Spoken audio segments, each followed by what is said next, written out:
Welcome back to ADHD Whiskey. My name is Matt, and today I'm getting lucky. And if we're not talking about the bedroom, then at least we're talking about the garage. But it's still gonna be red hot because this is a 15-year-old bourbon hand-selected by a liquor store called Red Hot Liquors.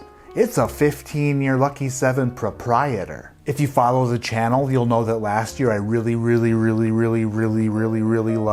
the 14-year Lucky 7 proprietor. As a matter of fact, it made my number 10 whiskey of the year. And some of those single barrels were so good, they could have been fighting for first, second, or third place. But every single barrel is different. That's why we love them. Apparently, Lucky 7 kept some of their barrels in stock for the year 2023 because this one's a year older and brand new to me.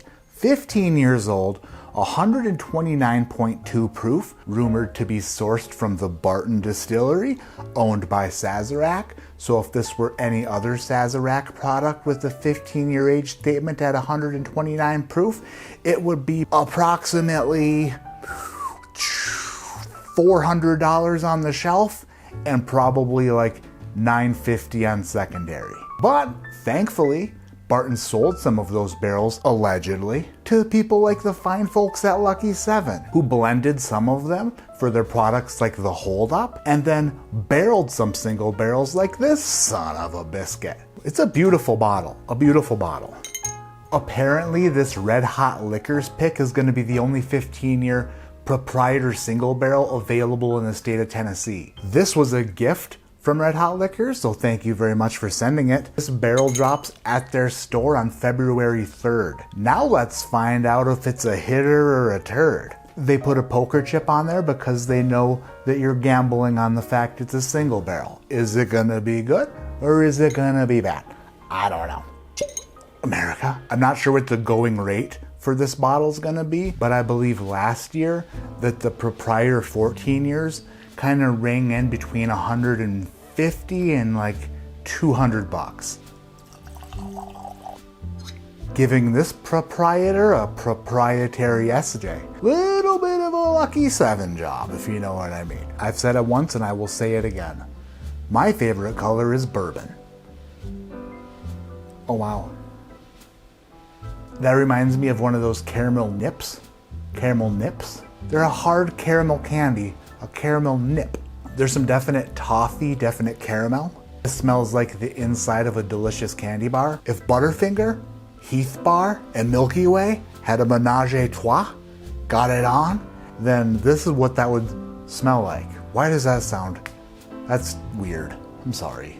Delicious candy bar notes just pouring out of the glass. Funny thing is there's not an overabundant amount of oak coming off of here. If you told me that this wasn't 15 years old, I wouldn't question the fact that you didn't tell me that. That oak sweetness is kind of mingled inside of that candy bar three-way, and it's just kind of hanging out. It's watching, you know what I mean? It's just doing a little peeping. There are some dark fruits hidden in here as well, like a little bit of blackberry, or maybe some acai, a little bit of acai, just sort of tucked underneath a little bit.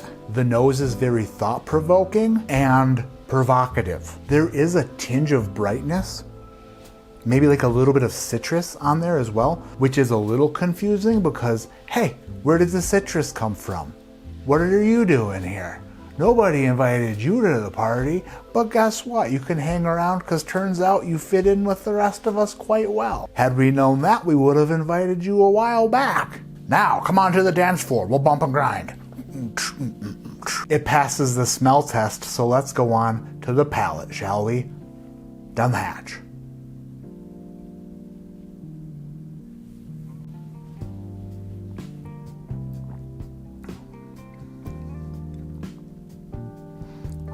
The candy bar that I was talking about on the nose is kind of like a flavor explosion once it goes where it goes. It's like a Reese's Nutrageous because it's outrageous but less nutty than a Nutrageous. I'm getting nuttiness off of here, but in the best way.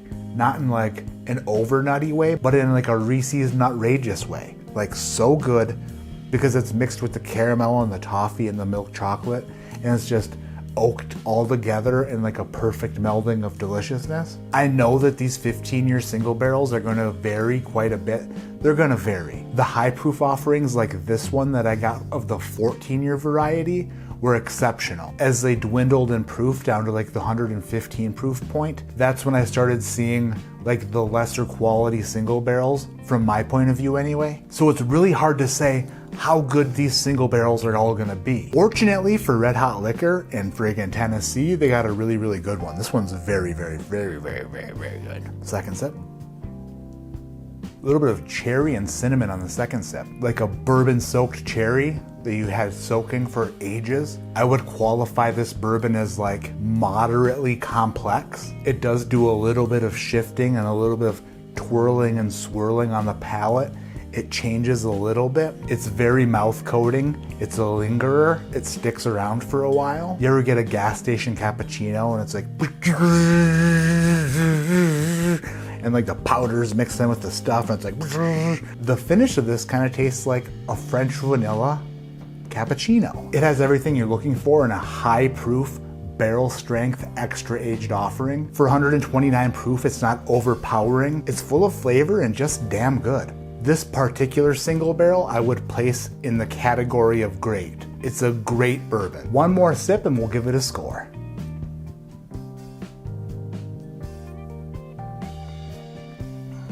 It's so good. If this year is anything like last year, this won't be the last 15-year proprietor I get my hands on. Because the 14 years last year, I got my hands on like 4 or 5 bottles. I think 4 bottles of it. So as the year progresses, we'll see how these 15-year proprietors hold up against each other. Are they all this good? Or are they gonna vary quite a bit in the downward direction? Who knows? But today, this Red Hot Liquors out of Tennessee, single barrel, 15 years, 129 proof, receives a score from me of 8.5? 8.5? It is one hell of a bourbon.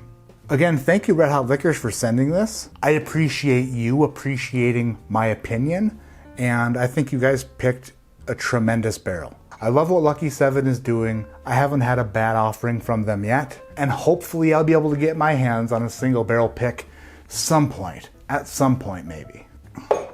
That's gonna do it for today. Thank you for watching. If you enjoyed the video, hit the thumbs up. If you're not subscribed already, hit the subscribe button. Leave a comment below. What's your lucky number?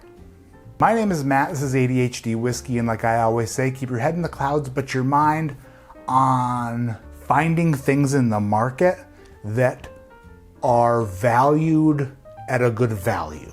Because something like this Lucky 7 15-year proprietor at barrel strength is, even at $200, a very, very good value. Because if this were in a different bottle and actually sold by Sazerac, people on the internet would be going crazy for it. They'd be like, oh, have you heard about the new Amarty Shui? Gotta have that. I know that $200 isn't exactly a value price point, but when you look at bourbons on the market at this age range, at barrel strength, especially coming out of a Sazerac-owned distillery, guess what? Prices be climbing. They be climbing like Alex Honnold. But there are still values out there. You just have to know where to look. And I believe that if you put this bourbon in a different bottle that were highly allocated and highly respected in the industry, you would trick a lot of people. You would fool a lot of people into thinking that this were something else. It's that good. That's a good thing, and hopefully we can keep it that way. If not, then son of a bitch.